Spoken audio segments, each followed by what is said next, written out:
Dara and Uber executives, you wonder why your stock is at $31. You wonder why your stock is at $31. Just read the headlines. Just read the headlines. Uber admits misleading Australian riders and agrees to pay $19 million. Yesterday, I made a video. They got sued for $92 million. Tomorrow, Wednesday, Thursday, Friday, next lawsuit, next lawsuit, next lawsuit. Dara literally needs to pull his head out of his asshole, right? It's like a sound, right? And change the culture. You cannot come up with these continuous scams, taking money, and then you settle for peanuts, right?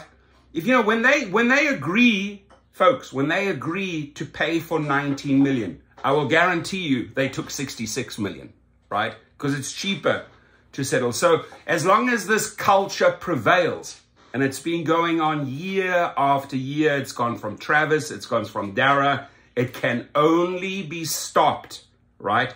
This insanity can only be stopped. This pathetic stock price can only be stopped if they are willing to change the culture and get true, competent leadership into this company. And when you get competent leadership and you are starting to make money and you have direction, you're not diluted and off in 4 million different directions and not knowing what the F you're doing, right? Then you start generating cash, and then you can actually take care of the people who make you the money, namely the drivers. That's what this channel is about, the drivers, right? And the delivery drivers. So when they say Uber admits misleading Australian riders, you can put in there, Uber admits misleading South African riders, Canadian riders, American riders, South American riders, Middle Eastern riders, European riders. It's just later on, these countries, they wake up and they realize, oh my God, we were shafted just like Australia was. Let's bring the lawsuit. Oh, then, okay. Uber, in the meantime, has collected 50 million from that country, 50 million from that country, 50 million from that country's riders, and then it settles 5 million, 10 million, 50 million. This is how they roll, right? And this is why we have this channel to call this BS out, because I want to see this guy gone. You and I deserve true leadership. We deserve a CEO, not a BSO, not a bullshitting officer, right? But a chief executive officer who understands how to treat people and knows what to do. So when we dive into the article here, Canberra, Australia, Uber agreed to pay a 26 million Australian dollar, it's $19 million fine for misleading riders, right? And again, I can tell you, you can substitute Australia with Canada, South America, America, any country you want to put in there. They have made money from riders, right? So it is up to these other countries to look into these abusive patterns. Did they do that here as well? Do we have a case against them? If they do, well, guess what? Uber's going to be settling cents on the dollar. They've made the bulk of the money, right? So they agreed to pay $19 million fine for misleading riders by falsely warning they could be charged a cancellation fee and for inflating estimates of comparable taxi rides. The Rideshare company in Australia's consumer watchdog said yesterday. Let's read this again.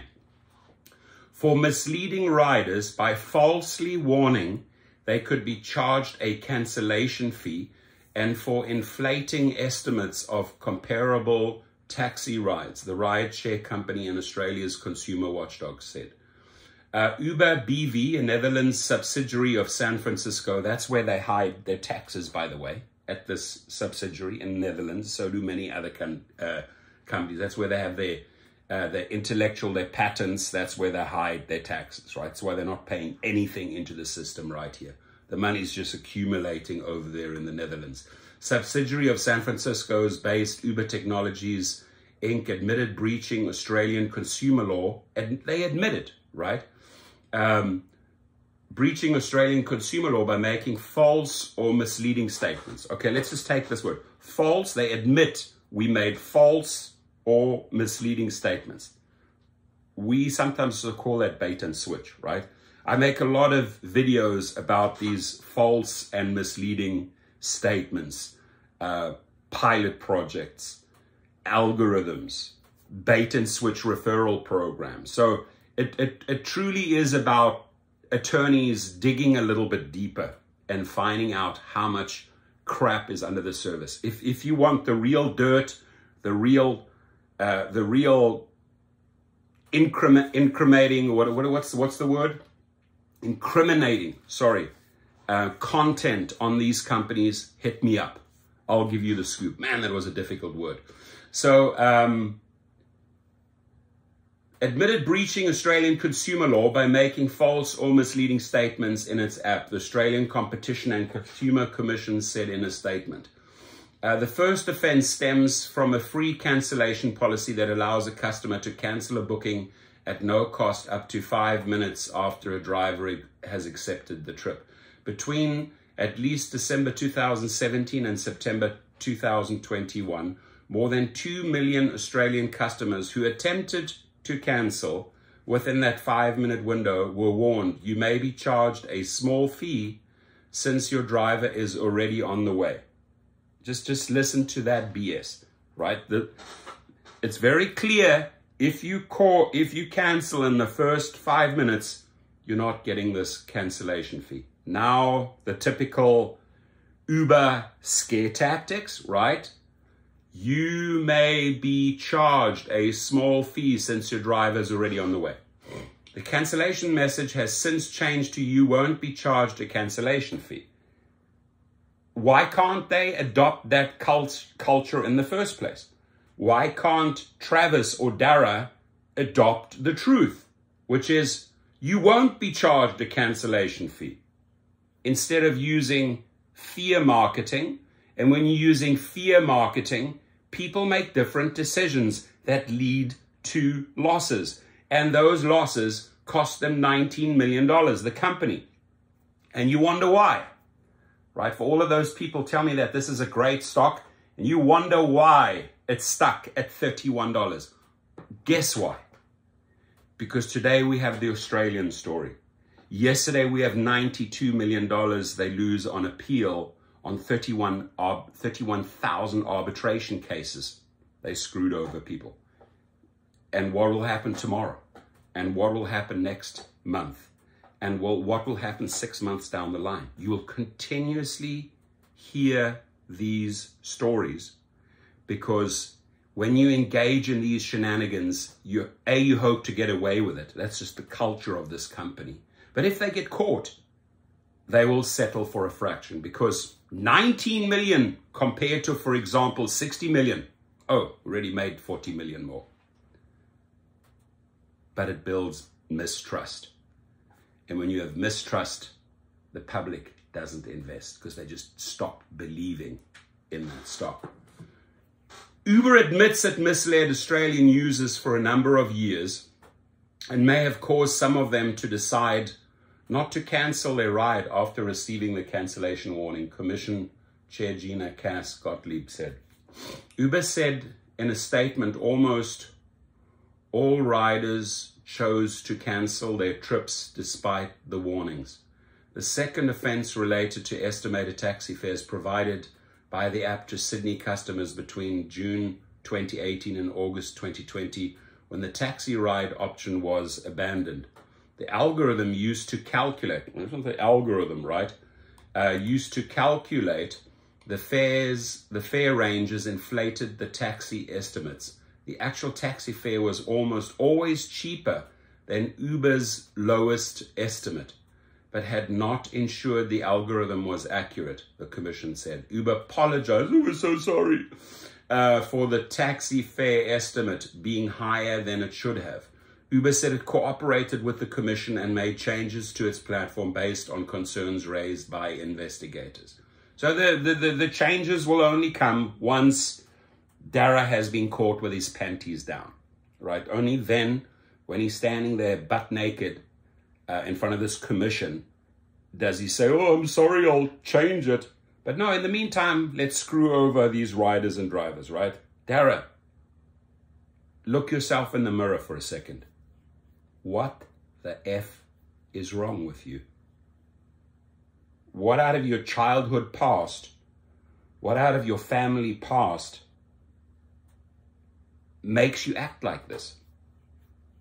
Right? Have you ever looked yourself in the mirror, Dara, and asked yourself that question? Why do you constantly resort to these abusive, retaliating, misleading, false methods to screw people over? Was your family screwed over in the past? Were you screwed over? Are you taking revenge, general revenge on everyone around you? I would look myself in the mirror for 5 minutes, Dara, and try to answer that one. So we are committed to continually raising the bar.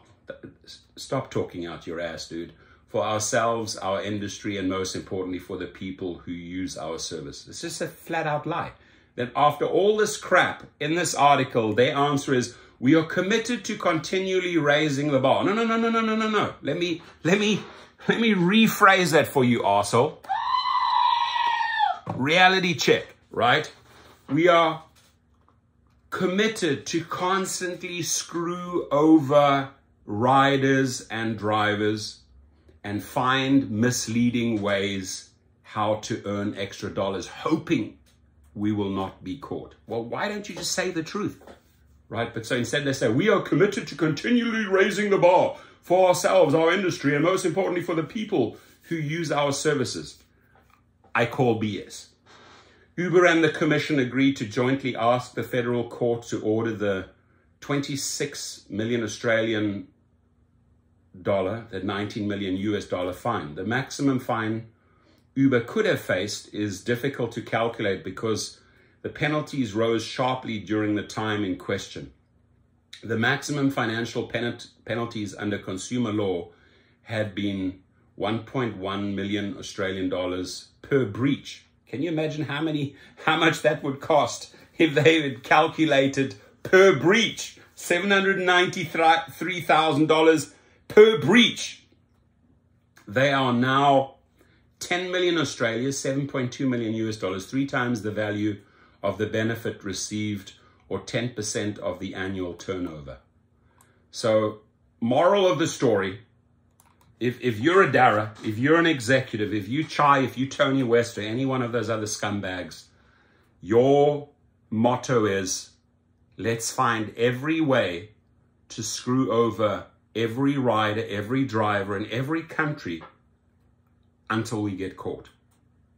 And when we get caught, we'll try and negotiate pennies on the dollars. Ladies and gentlemen,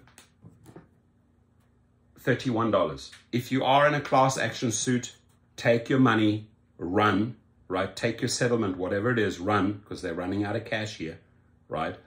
And go and get yourself your private license, become a true independent contractor, a true 100% licensed private chauffeur where you're putting 100% of the proceeds into your own pocket. And you don't have to play this shenanigans with your private clients. You don't have to mislead them. You don't have to screw them over. No, they pay you cash, Venmo. It's a transaction. Here, it's an algorithmic screw over transaction.